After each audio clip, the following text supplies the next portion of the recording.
For the longest of time, I think the term frugal has had a really bad rap. When you think of frugal living, you think deprivation, you think scarcity, you think lack, you think going without, you might think poverty, you might think penny pinchers, you think people that are frugal say no to every single pleasure in life, but that could not be further from the truth. In 2026, I really want to flip this term on the head, and I don't want us to think of frugal living as a bad thing and think that people that live frugally are living a life of deprivation and lack, because that is not the case at all. Frugal living is about living intentionally and living on purpose and being really diligent with how we spend our money and our time.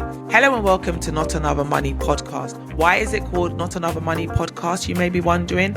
It's because this is not your typical money show. Get ready for real money conversations and lessons, expert insights from some of our very special guests, and hear some really inspiring stories from everyday people. On this podcast, you're going to learn how to earn more, how to spend less, how to grow the difference, and most importantly, live your best financial life. I think with the cost of living at an all-time high as we currently see, I think with the rise in energy costs, the rising cost of food, of fuel, and life just in general, many more of us are being forced to rethink how we spend our money. But here's the biggest shift that I've made, and I am fully embracing frugal living in 2026. I think before I put forward my case for frugal living and why I think many of us should consider this way of life, I think it's important to debunk some myths that exist around the term frugal. Frugal living isn't about refusing to spend money, it's about spending our money with a lot of purpose and intentionality. Being frugal does not mean you are a cheapskate. It doesn't mean you're being cheap by any means of the imagination. Because I think people that are cheapskates, they just simply focus on cost of things alone, even if it's to their detriment. Whereas people that adopt a frugal lifestyle, they are so much more focused on the value that this item brings when they're making that purchase. So with me in 2026, I would so happily spend money on things that bring value to my life and things that I think are a necessity or things that I think are worth the investment. But I'm not just going to spend my money for the sake of it. And equally, I'm not going to deprive myself from making certain purchases and transactions because I'm trying to be a cheapskate. That's not the message that I'm trying to deliver here. And that's not the lifestyle that I'm trying to adopt. I'm just genuinely trying to spend money on things that bring value to our life and making sure that I'm not spending money on things that do not bring us value. Another big myth about frugal living is that people that are frugal are not enjoying their life. And I think this one actually makes me laugh because that, again, couldn't be further from the truth. The accounts that I follow of people that live frugally online, you can see the joy in the post. You can see them find joy in the simplest of things because they live such an intentional life and because they have a lot less financial stress. They don't have all those pressures that a lot of us may face when it comes to things like social media pressures or keeping up with the Joneses. Because they're very frugal and intentional with what they put their money to, they're not easily influenced and swayed by what they see other people doing. And I also think from a relationship standpoint, if the two partners in that relationship are frugal,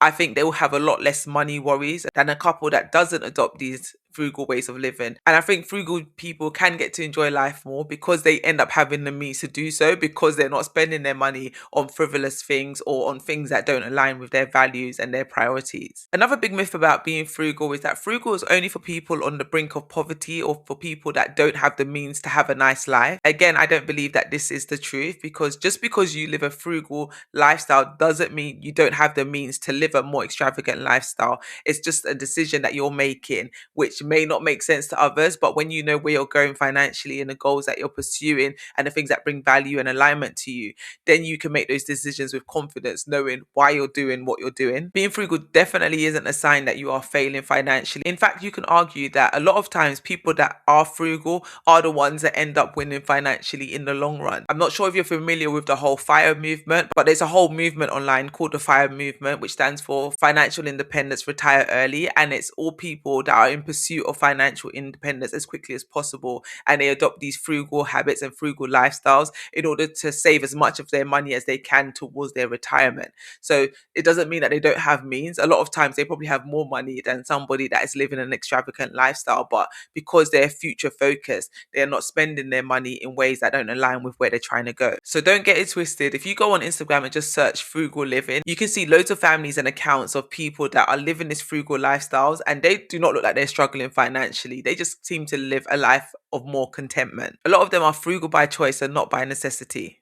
And final myth that I want to quickly debunk around being frugal is that people that are frugal, they lack standards. And again, I don't believe that this is true. Just because you're living a frugal lifestyle doesn't mean that you don't have standards and expectations and settle for low value things. It just means that you're a lot more selective. You don't just spend on default, you spend deliberately. So what does frugal living mean to me, and how am I going to be frugal in 2026? I think for me, frugal living is about getting my money to support the life that I actually want to live and build for my family. And it's not about the life that social media tells me I should be living. My focus in 2026 is going to be more on planning instead of panicking. I'm choosing simplicity over excess, and that is when it comes to all things in my life and in my home. I'm trying to be a lot less impulsive and a lot more intentional with the financial decisions that I make this year. To me, frugality isn't about having less, it's about needing less. So if you're tuning into this podcast and frugal living is a term that you're not even that familiar with and you're thinking, Tolu, how am I going to become more frugal in 2025? Well, you're at the right point of the show now, because I'm going to share a lot more on this topic here. I'm going to share with you a lot of practical tips that you can take and apply to your everyday life in order for you to become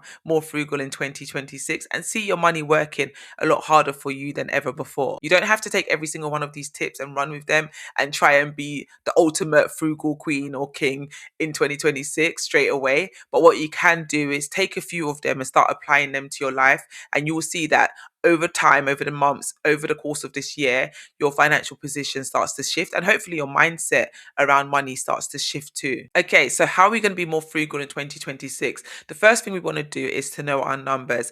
If you've been listening to my podcast or following me on any social media platform, you'll know this is something I talk about at length all the time, and it's because I think it's quite instrumental and foundational to setting the financial goals that you want to achieve in 2026 and becoming that frugal version of yourself that we want to try and become in 2026 as well. And that is to know your numbers.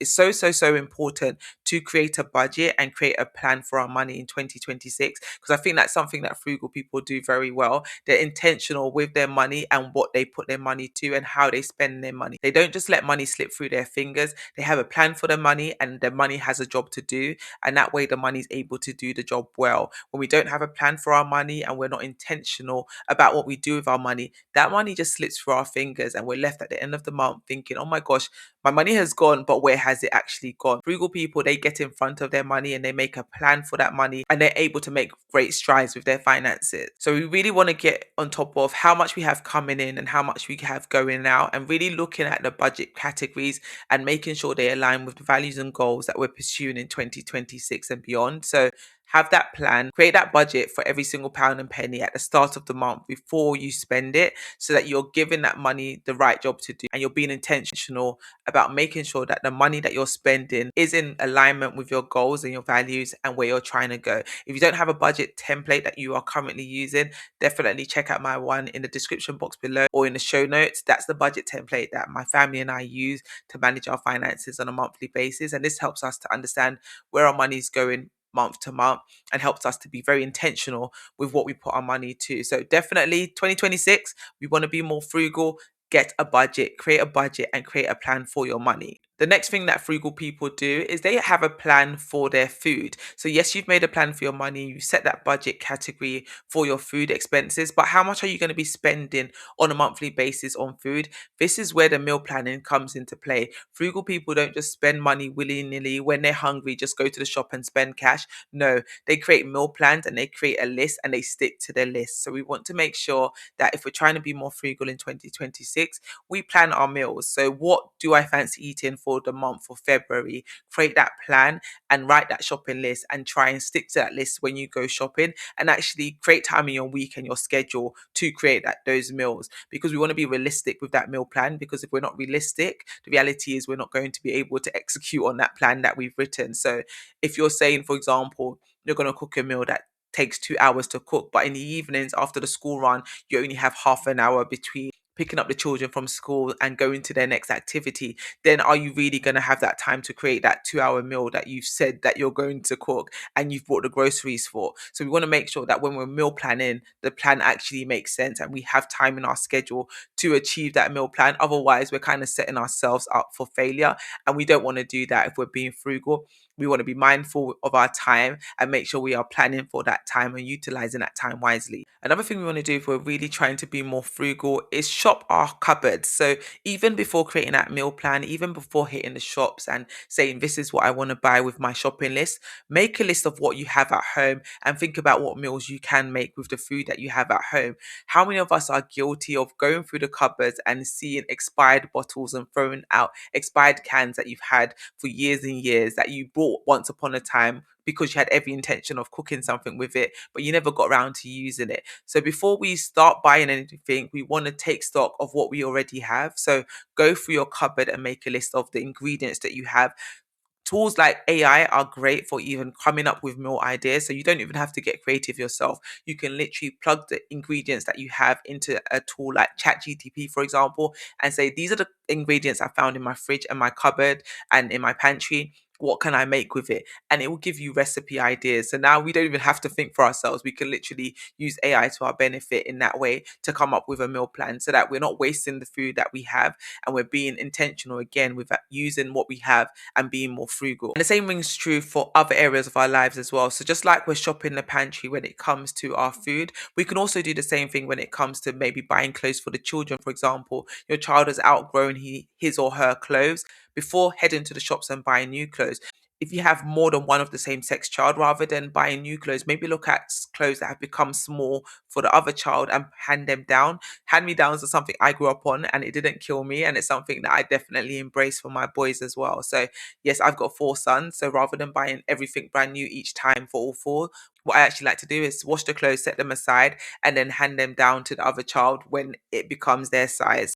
That's definitely something a frugal person would do. So definitely, before you buy anything new, always shop in your home first and see what you already have before you go out and buy. So that was food, clothes that we mentioned. But even when it comes down to things like stationery, for example, I've been guilty of this on many occasions where the boys want to do their homework and they're like, I don't have a pen. I'll head to the shop and buy replacement pens. But if we go through the cupboards in the house and the drawers, we're bound to actually find a pen that they can use. So it's little decisions like that that determine how frugal you can be, because frugal people will not just head to the shop and make that purchase. They will actually make sure they don't have the item already before buying the same thing again and having duplicates of the same thing unnecessarily. Another thing frugal people like to do is embrace simple living. And a great way to do that is decluttering your living space. This is something that we did recently when we moved home. So it's coming on a year actually. I say recently, but we moved in March last year and we did a huge declutter, getting rid of stuff in preparation for us to move home.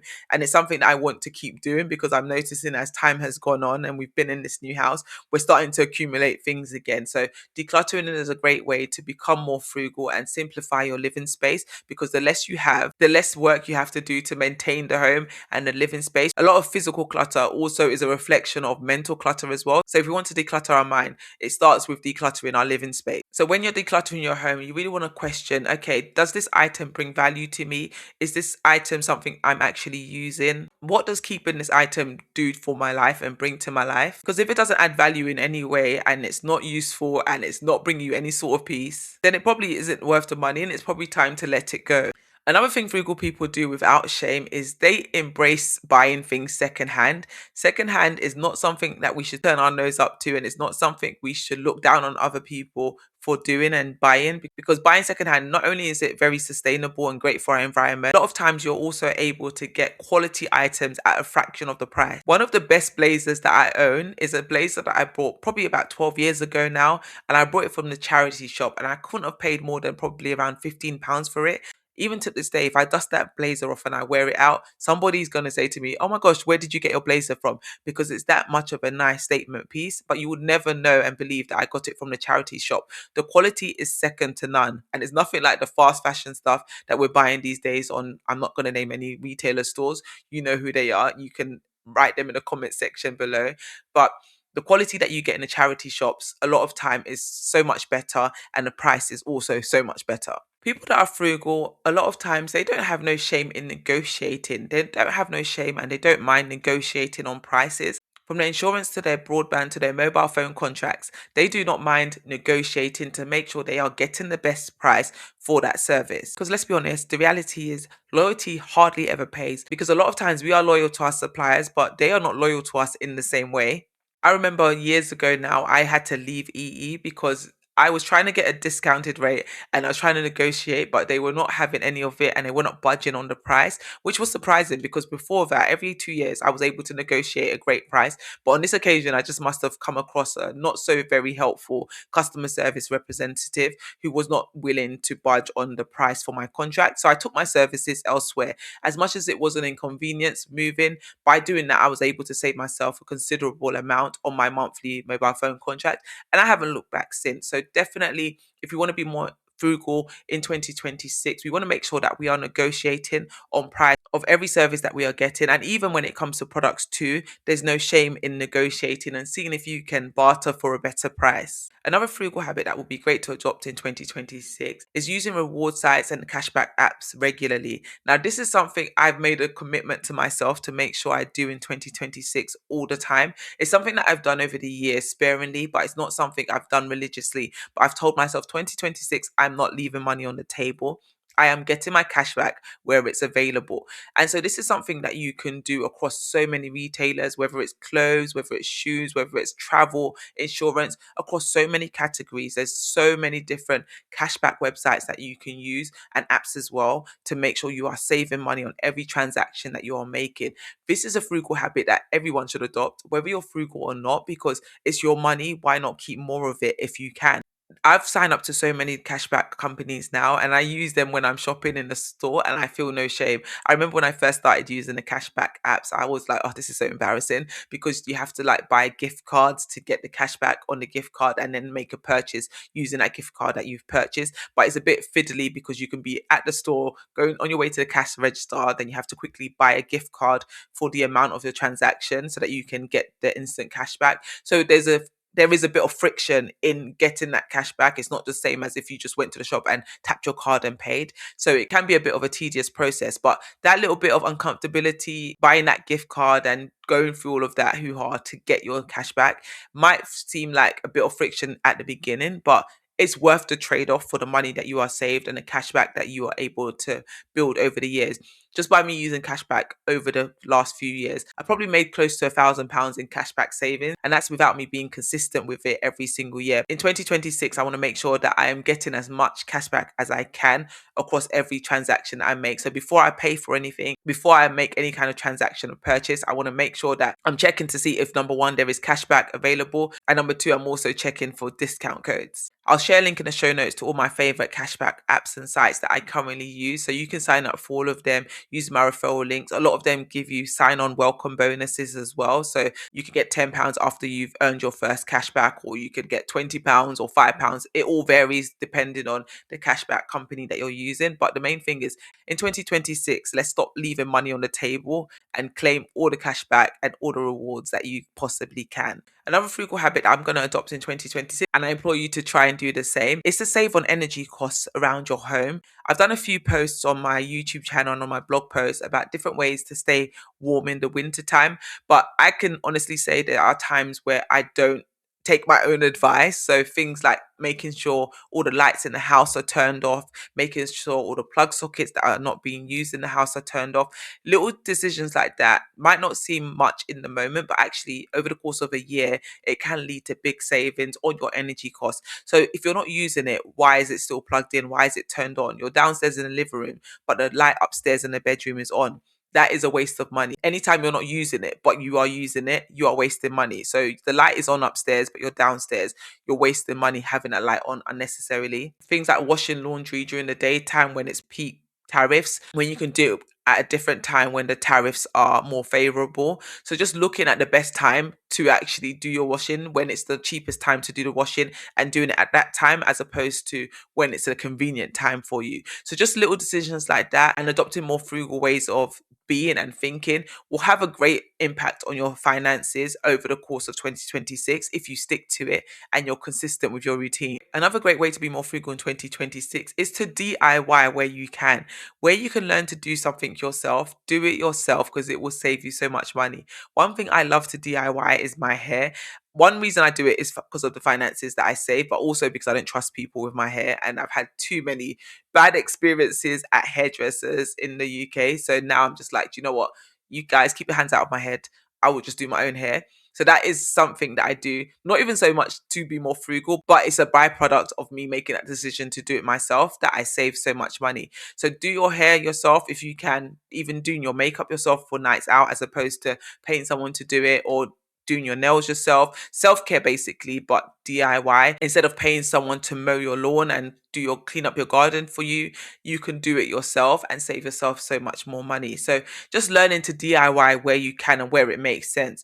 Yes, sometimes outsourcing is a better option because the time that you're spending on that activity, you could be using that time to make money, for example, or you could be using it to spend time with your family or loved ones or doing something else basically. So you have to weigh up the pros and the cons of you DIYing versus outsourcing. However, if you know that you're trying to be more frugal and you're trying to save more of your money to put towards things that are more important to you, then when you can DIY, and you'll find that you save yourself so much more. Another frugal living tip I have is to find free days out and free activities to do both with your children and with your partner. A lot of times we equate having fun to spending money, but actually we can have fun without spending money. And there's so many inexpensive ways that we can do that. And frugal people are great at finding those ways to enjoy the finer things in life without breaking the bank. There's Facebook groups that you can join where you can find out about things happening in your local area. So free activities happening there. There's websites like Eventbrite where you can often find free activities that are happening for adults and kids all across the UK. Another frugal habit that you can adopt is looking at how you travel around. What mode of transport are you currently using? And is that the best bang for your buck?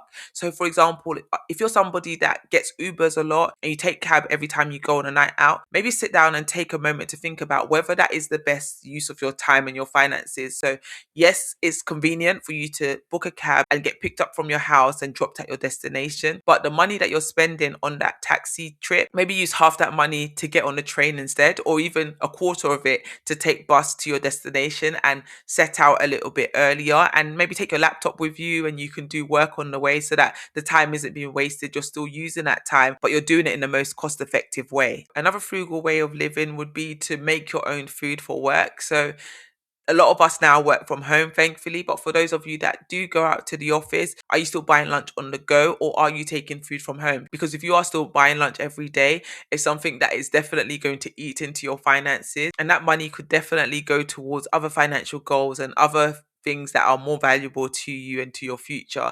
Buying a coffee every morning and buying a lunch every day, that's £20 a day that can easily be spent on things that don't necessarily align with your financial priorities. To be honest, I could go on and on and on with all of these different frugal living hacks and different things you could do to become more frugal in 2026. But these were just some of the ideas that came to mind when I was preparing for this episode and thinking about different ways that I'm trying to be more frugal in 2026 and different ways I could share with you to help you be more frugal too. So let me know in the comment section below if you found this helpful and which one of these frugal tips you're going to try and apply to your life in this year. And also let me know if there's any frugal tips that you can share with our listeners as well, because I'm sure others will find them useful and helpful too. If you've made it this far in the episode and you haven't given a thumbs up and you haven't left a comment, definitely do give this episode a thumbs up. Subscribe to my podcast, subscribe to the channel on YouTube. Tell a friend to tell a friend, and I will catch you in the next episode. Thanks for listening and thanks for watching. Bye.